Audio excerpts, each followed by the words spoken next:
দীর্ঘ 24 ঘন্টা পর্যন্ত রাজধানীর শাহবাগ শহীদ হাদি চত্বরে অবস্থান কর্মসূচি চালিয়ে যাচ্ছেন ইনকিলাব মঞ্চের নেতারা। এখান থেকে বিক্ষোভকারীরা যেমনটি জানিয়েছেন, যত সময় পর্যন্ত হাদি হত্যাকারীদেরকে গ্রেপ্তার না করা হবে তত সময় পর্যন্ত তাদের বিক্ষোভ কর্মসূচি চলমান থাকবে। আজ বেলা 10:30টার সময় 2 ঘন্টার জন্য শহীদ হাদি চত্বর ছেড়েছেন ইনকিলাব মঞ্চের নেতারা।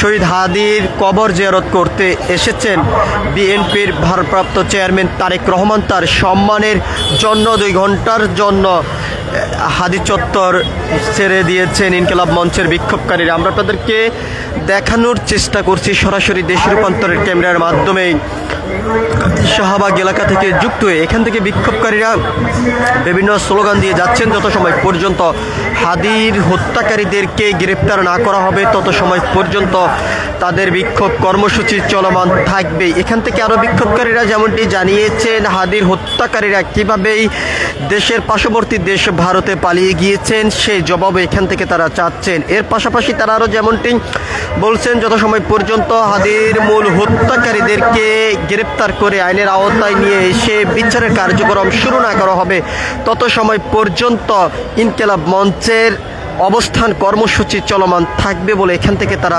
জানিয়েছেন। আমরা আপনাদেরকে দেখানোর চেষ্টা করছি বিভিন্ন স্থান থেকে ইনকিলাব মঞ্চের এই বিক্ষোভ কর্মসূচিতে অংশগ্রহণ করেছেন সর্বস্তরের জনগণ। হাদি ছিল বাংলাদেশের স্বাধীনতা সার্বভৌমত্ব রক্ষা করার অন্যতম মহানায়ক, যার কারণেই ভারত সংগঠন ইসকনের এবং রর টার্গেটে জীবন দিতে হয়েছে হাদির, এমনটি কিন্তু এখান থেকে অনেকে জানিয়েছেন। আমরা আপনাদেরকে দেখানোর চেষ্টা করছি সরাসরি দেশ রূপান্তরের ক্যামেরার মাধ্যমে।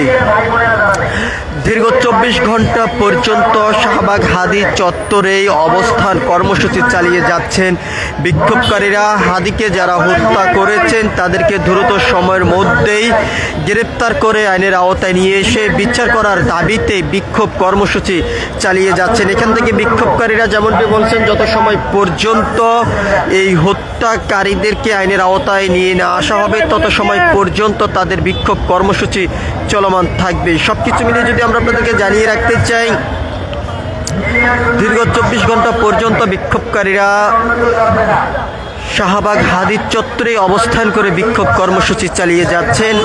এর পাশাপাশি তারা আরও যেমনটি জানিয়েছেন, যত সময় পর্যন্ত হাদির হত্যাকারীদেরকেই আইনের আওতায় নিয়ে না আসা হবে এবং এই হত্যার সঙ্গে যারা জড়িত বিষয়টি জনগণের কাছে খোলসা না করা হবে তত সময় পর্যন্ত তাদের এই কর্মসূচি চলমান থাকবে। আমরা আপনাদেরকে জানিয়ে রাখতে চাই, 12 ডিসেম্বর ওসমান হাদিকে তার নির্বাচনী এলাকায় প্রচারণার সময় রাজধানীর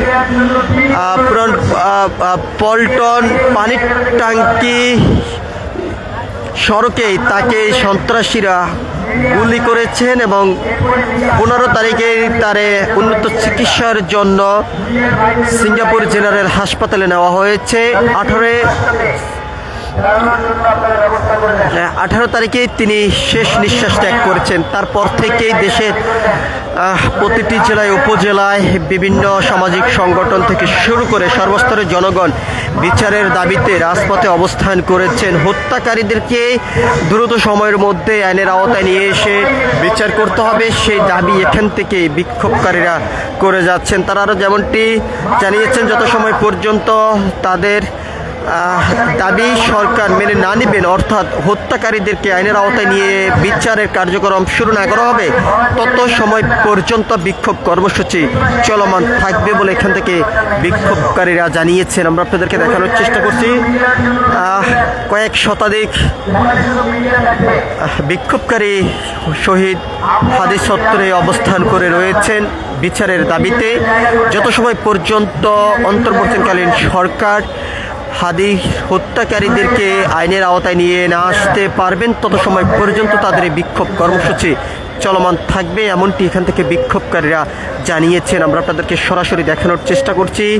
শাহবাগ এলাকা থেকে যুক্ত হয়ে হাদি চত্বরের বর্তমান পরিস্থিতি। এখান থেকে আরও যেমনটি জানিয়েছেন বিক্ষোভকারীরা কিভাবে হাদির হত্যাকারীরা পার্শ্ববর্তী দেশ ভারতে পালিয়ে গিয়েছেন, আইন শৃঙ্খলা রক্ষাকার বাহিনীর চোখ ফাঁকি দিয়ে সেই প্রশ্ন এখান থেকে এই বিক্ষোভকারীরা করে যাচ্ছেন। সব কিছু মিলিয়ে আমরা যদি আপনাদেরকে জানিয়ে রাখতে চাই, বিক্ষোভকারীরা বারবার এখান থেকে যেমনটি বলছেন যত সময় পর্যন্ত হাদির হত্যাকারীদেরকে আইনের আওতায় নিয়ে না আসা হবে তত সময় পর্যন্ত তাদের বিক্ষোভ কর্মসূচি চলমান থাকবে এবং তাদের কর্মসূচি অব্যাহত রাখবেন। প্রতিটি জেলা উপজেলায় কর্মসূচির ডাক দিবেন হাদির হত্যার বিচারের দাবিতে। এই ছিল এখনকার মতন আমার কাছে শাহবাগ ওসমান হাদির চত্বর থেকে এখনকার মতন সর্বশেষ। পরবর্তী আপডেট পেতে সবাই দেশ রূপান্তরের সঙ্গেই থাকুন। ধন্যবাদ সবাইকে।